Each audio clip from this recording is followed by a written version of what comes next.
Hello viewers, welcome to Nagatalks. Delhi CM Kejriwal అయితే నిన్నటి రోజున ఒక వీడియో అయితే పోస్ట్ చేశాడు. ఆ వీడియోలో తను మాట్లాడుతూ, ఈసారి నేను తీహార్ జైలుకి వెళ్ళబోతున్నాను, తిరిగి వస్తానో రానో తెలియదు, కానీ ఒక నియంతృత్వ ప్రభుత్వంపై పోరాడుతున్నందుకు గర్వంగా ఉంది.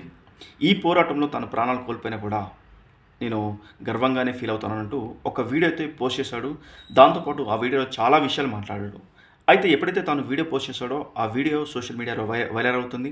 అదేవిధంగా తను చెప్పిన మాటల ప్రకారం చూస్తే తాను నిజంగా జైల్లో ఇబ్బంది పడుతున్నారా, సిబ్బంది నిజంగానే ఇబ్బంది పెడుతుందా అనే క్వశ్చన్ మార్క్ అయితే వస్తుంది. ఎందుకంటే తను మాట్లాడుతున్న మాటలు చూస్తుంటే కనుక నిజంగా తాను ఇబ్బంది పడుతున్నాడు అని అనిపిస్తుంది. కానీ ప్రత్యక్షంగా కానీ అంటే అక్కడ ఉన్న వాతావరణం కానీ మనకు తెలియదు.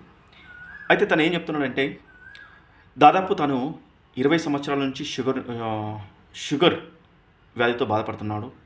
అయితే అక్కడ సిబ్బంది తనని మందులు వేసుకోవడానికి అలో చేయట్లేదు, అసలు సహకరించట్లేదు. అదేవిధంగా తను ప్రతిరోజు ఇన్సులిన్ తీసుకోవాలి. ఒకవేళ కనుక ఇన్సులిన్ ఇంజెక్షన్ తీసుకోకపోతే తన ప్రాణానికే ప్రమాదం.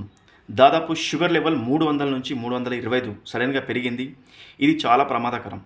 దీనివల్ల మూత్రపిండాలతో పాటు లివర్ కూడా దెబ్బతినే అవకాశం ఉందంటూ తెలియజేశాడు. అయితే ఇంకో విషయం కూడా తను మాట్లాడాడు. ఈ ప్రభుత్వం అంటే నేను కేవలం బీజేపీ ప్రభుత్వంపై పోరాడుతున్నందుకు ఇండియా కూటమి ఏర్పడి ఒక బీజేపీ పైన ఒక ప్రత్యక్ష యుద్ధం ప్రకటించినందుకే తనను టార్గెట్ చేశారని, కానీ తను వెనక అడుగు వేయబోనని తెలియజేస్తున్నాడు. అంటే ఇక్కడ అర్థం చేసుకోవాల్సింది ఏంటి అంటే, తను జైల్లో ఇబ్బంది పడుతున్నారా, తనని నిజంగానే ఇబ్బంది పెడుతున్నారా? ఇంజెక్షన్ అంటే ఒక పేషెంట్కి నిజంగానే ఇన్సులిన్ వేసుకోవడానికి కానీ లేకపోతే మందులు వేసుకోవడానికి సహకరించకపోవడం అనేది ఇది నిజంగా ఆలోచించాల్సిన విషయమే. అలా ఉండదని నా ఉద్దేశం. కానీ తనని ఇబ్బంది పెడుతున్నానని తెలియజేశాడు. అదేవిధంగా ప్రజలకు కూడా ఇంకొక మాట తెలియజేశాడు. ఈ పోరాటంలో తాను చనిపోయినా కూడా ఏమాత్రం అధైర్యపడద్దని చెప్తున్నాడు. అదేవిధంగా ప్రజలకి ఏదైతే ఢిల్లీలో ఆ ప్రభుత్వం వచ్చే ముందు ఏదైతే ప్రామిస్ చేసిందో, ఉచిత నీరు, ఉచిత కరెంటు, ఉచిత బస్ సౌకర్యం, అదేవిధంగా ఉచిత మెడిసిన్స్, ఉచిత ఆసుపత్రి, వీటన్నిటికీ తమ ప్రభుత్వం కట్టుబడి ఉంది. పేదలకి ఉచిత హాస్పిటల్స్ కానీ లేకపోతే ఉచిత మెడిసిన్స్ కానీ, ఉచిత బస్సు ప్రయాణం కానీ లేకపోతే వీటన్నిటికీ ఉచిత కరెంటు కానీ ఇవన్నిటికీ తమ ప్రభుత్వం కట్టుబడి ఉంది. అదేవిధంగా తాను ఉన్నా లేకపోయినా కూడా తమ ప్రభుత్వం ఖచ్చితంగా ప్రజలకి మేలు చేయడానికి ముందుంటుంది.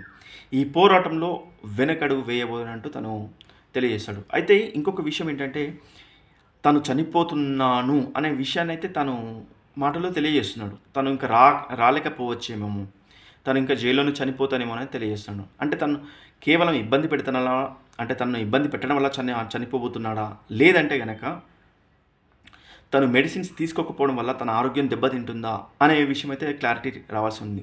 కానీ తను చెప్పిన మాటల ప్రకారం ఇక్కడ వైరల్ అవుతుంది ఏంటంటే, తనను చాలా ఇబ్బంది పెడుతున్నారు, వాంటెడ్గా తనని హింసిస్తున్నారు అన్నట్టు తెలియజేస్తున్నాడు.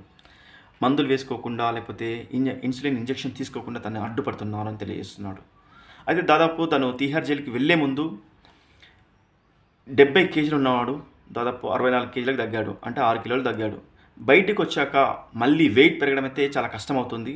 దీనికి సంబంధించిన విషయాన్ని చూస్తే డాక్టర్లు ఏం చెప్తున్నారంటే, తన శరీరంలో ఇంకొక ఏదైనా వ్యాధి ముదురుతుందేమో, దానివల్ల మళ్ళీ వెయిట్ పెరగకపోవచ్చు అన్నట్టు తెలియజేస్తున్నారు. సో ఇంత ప్రమాదకరమైన స్థితిలో కేజ్రీవాల్ ఉన్నాడా? అయితే కేజ్రీవాల్ ఢిల్లీ లిక్కర్ స్కామ్ విషయంలో అయితే అరెస్ట్ అయ్యాడు. ఢిల్లీ లిక్కర్ స్కామ్ విషయంలో మనీ లాండరింగ్ విషయంలో అయితే తను అరెస్ట్ అయ్యాడు. తనతో పాటు తెలంగాణ ఎమ్మెల్సీ కల్వకుంట్ల కవిత గారు కూడా అరెస్ట్ అయ్యారు. వీళ్ళిద్దరు కూడా లిక్కర్ స్కామ్ విషయంలో అయితే అరెస్ట్ అయ్యారు. సో ఇప్పటికీ కవిత గారికి అయితే బెయిల్ అయితే రాలేదు, అసలు బెయిలే రాలేదు. కేజ్రీవాల్కి మాత్రం ఎలక్షన్స్ ముందు దాదాపు 21 రోజుల పాటు బెయిల్ వచ్చింది, తాత్కాలిక బెయిల్. అది కూడా ఎలక్షన్స్లో తాను ప్రచారం చేసుకోవడానికి, పార్టీ తరఫున తాను నిలబడడానికి అయితే 21 రోజుల పాటు తనకు బెయిల్ లభించింది. ఈ 21 రోజుల పాటు దాదాపు ఢిల్లీలో ప్రచారం చేశాడు. అదేవిధంగా ఇండియా కూటమి తరఫున కూడా ప్రచారం చేశాడు. ఇప్పుడు జూన్ 2వ తేదీన అయితే తాను తిరిగి తీహార్ జైలుకి వెళ్ళబోతున్నాడు. ఈ సందర్భంగా తాను వదిలిన ఈ వీడియో ఒక ఆలోచన అయితే తెప్పిస్తుంది ప్రజలకి. కేజ్రీవాల్ చాలా ఇబ్బంది పడుతున్నాడు జైల్లో అన్నట్టు. మరి అది ఎంతవరకు నిజమో ఎంతవరకు అబద్ధం అన్న విషయం తెలియదు. ఎందుకంటే రాష్ట్రానికి సాక్షాత్ ఒక సీఎంని మందులు వేసుకోకుండా ఇన్సులిన్ ఇంజెక్షన్ వేసుకోకుండా అడ్డుపడుతున్నారనే విషయం అయితే నేనైతే అగ్రి అవ్వట్లేదు. మరి చూద్దాం ఏం జరుగుతుందో. Thank you.